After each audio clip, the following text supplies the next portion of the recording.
امیر فیصل صاحب السلام علیکم ورحمۃ اللہ وبرکاتہ۔ امیر فیصل صاحب، میں نے ساری بات کر دی، طاہر چوب صاحب کا ٹیکس بھی آپ کے سامنے رکھ دیا، مکمل بات آپ کے سامنے ہوگی۔ اب اس کا جو بھی نتیجہ ہے وہ آپ دے دیں، آپ کی مہربانی ہوگی۔ اور پھر جو ہے دوبارہ میں اس بات کے اوپر بات نہیں کروں گا، بلکہ میں کوئی اور موضوع کے اوپر بات کروں گا۔ اگر آپ نتیجہ دیں گے اس کے بعد گروپ والے دیکھ لیں، میرے خیال سے گروپ والوں کو ساری سمجھ آ گئی ہوگی، ان کی منطق کی، ان کے جھوٹ کی، ان کے کذب کی تمام سمجھ آ گئی ہوگی۔ میں نے یہ 3 ویڈیو جو ہیں اس گروپ سے اٹھا کر بنائی ہیں، تو اسی کو آپ دیکھ لیں اور نتیجہ آپ اخذ کریں۔ ہم نہیں کرتے، آپ نیوٹرل ہیں، نہ آپ مسلم کی سائڈ نہ آپ قائدیانیوں کی سائڈ۔ شکریہ۔ السلام علیکم ورحمۃ اللہ وبرکاتہ to all dear group members of pure discussion group.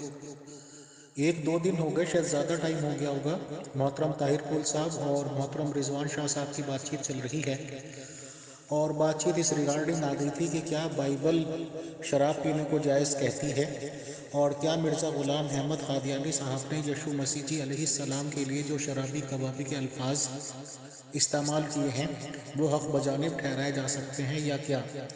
تو کافی حوالہ جات بائبل مقدس سے لگائے گئے ہیں، اور کافی بات چیت ہوئی، کافی ترک بترک ہوئے، بحث و مباحثہ کہہ لیجیے اچھا خاصا ہوا، اپنے اپنے دلائل سب لوگوں نے دیے، بٹ الٹیمیٹلی دونوں کی باتوں کا نچوڑ نکال کے جو نیوٹرل اور بالکل غیر جانبدار تبصرہ یہ بنتا ہے کہ جس طرح کی مینٹیلیٹی اگر ہم مسلمان ہیں تو ظاہر سی بات ہے جو ہمارے اکابرین نے سکھایا ہمارے اندر وہ قمیر یا خمار کیا کہتے ہیں وہ ہوتا ہے۔ اگر ہم کسی بھی نبی کو فالو کرتے ہیں تو اس نبی کی عادتیں یا نبی کا دماغ ہمارے دماغوں کو کہیں نہ کہیں اثر انداز کرتا ہے، کیونکہ مرزا غلام احمد قادیانی صاحب کے ریگارڈنگ جتنی میں تحقیقات کر پا رہا ہوں اور پہنچا ہوں اس نتیجے پہ کہ مرزا غلام احمد قادیانی صاحب نے اپنی زندگی کا شاید بیشتر حصہ ہندوازم سے تعصب پر اور یشوع مسیح جی علیہ السلام کی برائیاں نکالنے پہ، اور آج ان کے خلیفہ لوگ بھی یہی کہتے ہیں لیا آسمان سے، لیا آسمان سے۔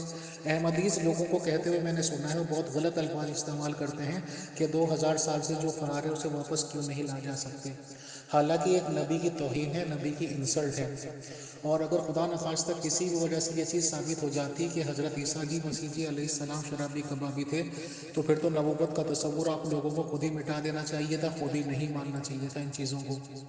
رضوان شاہ صاحب نے جو حوالہ جات پیش کیا کہ ایک پیالے میں سے اگر 12-13 آدمی پی رہے ہیں تو وہ تو چیز پھر وہاں بھی ہے کہ اگر میں دوائی کے طور پہ نزلہ زکام کے لیے کوئی چیز پیتا ہوں، 1 چمچ اس کا لے لیا میں نے اور 1 کپ پانی میں ملا لیا تو مجھے فائدہ دے گی، نقصان نہیں دے گی، اور کوئی بھی فتویٰ یا کوئی چیز بھی اس کو حرام بھی نہیں ٹھہرا سکتی۔ مرزا غلام احمد قادیانی صاحب نے خود اپنی کتابوں میں لکھا ہوا ہے، اس کو ٹونک وائن نام دیا، یعنی کہ میڈیکلی اگر یوز کی ہے اور طبی فائدے کے لیے یوز کی جا رہی ہے تو اس میں کوئی حرج نہیں ہے۔ لیکن یہ ہے کہ اگر ہم تعصب کا چشمہ لگا لیں گے، اگر ہمیں عیسیٰ جی مسیح جی علیہ السلام کو غلط ثابت کرنا ہے تو ہم بھی 1000 دلائل لے آئیں گے، جبکہ وہ ان کی کتابوں سے ثابت ہو یا نہ ہو۔ اگر مسلمان لوگ مرزا جی کو غلط ثابت کرنا چاہیں گے تو وہ اس چیز پہ شور مچا دیں گے کہ ٹونک وائن ٹونک وائن، تو ایسا کچھ نہیں ہے۔ تمام نبی تمام لوگوں کے لیے اور خصوصی طور سے فالوورز کے لیے پاک صاف ہوتے ہیں، اچھے ہوتے ہیں، علیہ السلام ہوتے ہیں، اپنے اپنے نبیوں کو مانیں۔ بہرحال اس شراب میں یہ کہیں بھی ثابت نہیں ہوا کہ یشوع مسیح جی علیہ السلام خدا نخواستہ شرابی کبابی تھے۔ شکریہ، جزاک اللہ۔ بات تو ویسے میں نے ختم کر دی ہے۔